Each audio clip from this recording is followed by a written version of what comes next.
Purchase, cell. तो इस video में लेखांकन में काम आने वाले महत्वपूर्ण शब्द परचेज, सेल, एक्सेस के बारे में हम देखेंगे। सबसे पहले आता है परचेज, क्रय, जिसे हिंदी में क्रय व अंग्रेजी में परचेज कहते हैं। PURCHASES, purchase. परचेज, जो माल हम बेचने के हिसाब से होलसेलर से खरीदते हैं उसे क्रय नाम से दर्शाते हैं। जो माल हम बेचने के हिसाब से होलसेलर से खरीदते हैं उसे हम क्रय नाम से यानी परचेज नाम से दर्शाते हैं। जो संस्थाएं माल का उत्पादन करती हैं उसके लिए कच्चा माल खरीदती हैं, उस कच्चे माल के लिए हम परचेज शब्द का उपयोग करते हैं। जो बड़ी संस्थाएं हैं वो कच्चा माल खरीदती है तो उस कच्चे माल के लिए अपन परचेज शब्द का उपयोग करते हैं। सेकंड आता है अपना संपत्ति। संपत्ति अंग्रेजी में बोले तो एक्सेस, ASSETS।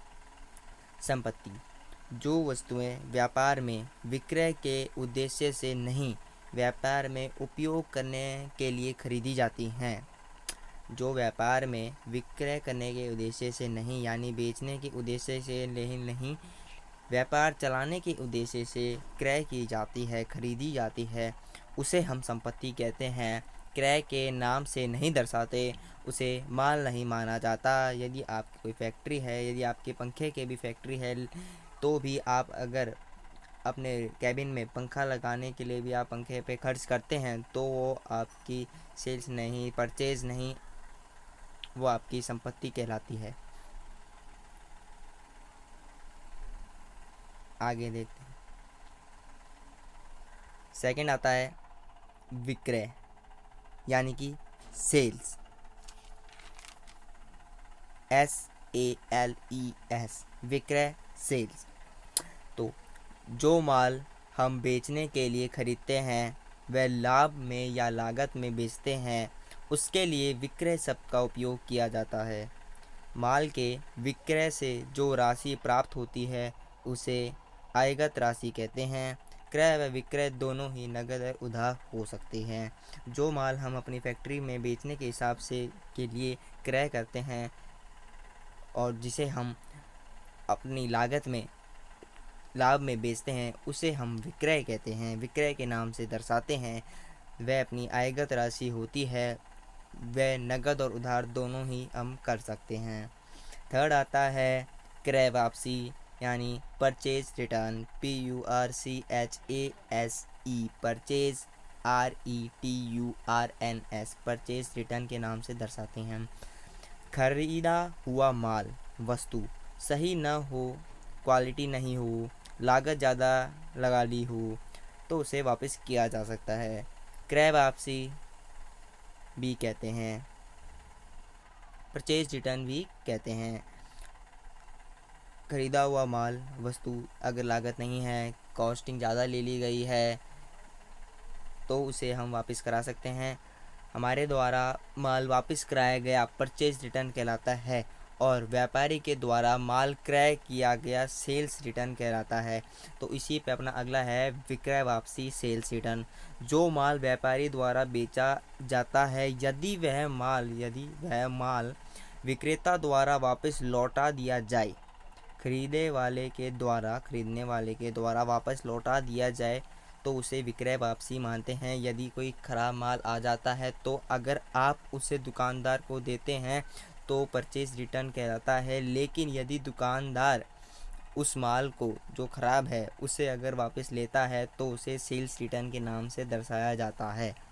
नोट है, जिस प्रकार हम खरीदे गए माल को वापस लौटा देते हैं तो हमारे लिए यह क्रय वापसी होती है यानी परचेज रिटर्न कहलाता है। और जब बेचने वाले व्यक्ति के पास जब यह माल वापस आएगा तो वह उस माल को विक्रय वापसी मानता है। आगे है कैपिटल, पूंजी।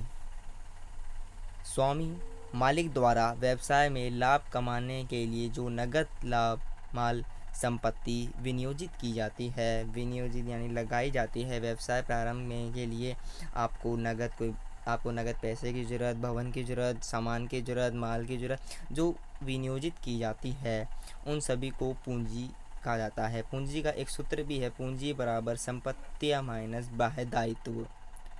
तो एक्सेस माइनस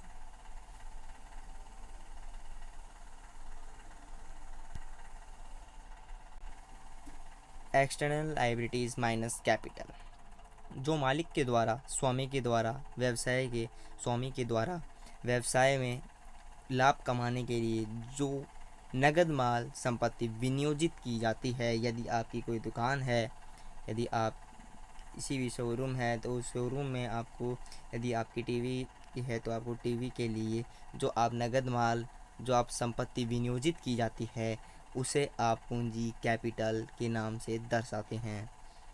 इसके सूत्र है पूंजी बराबर संपत्तियां माइनस बाह्य दायित्व, excess minus external liabilities minus capital.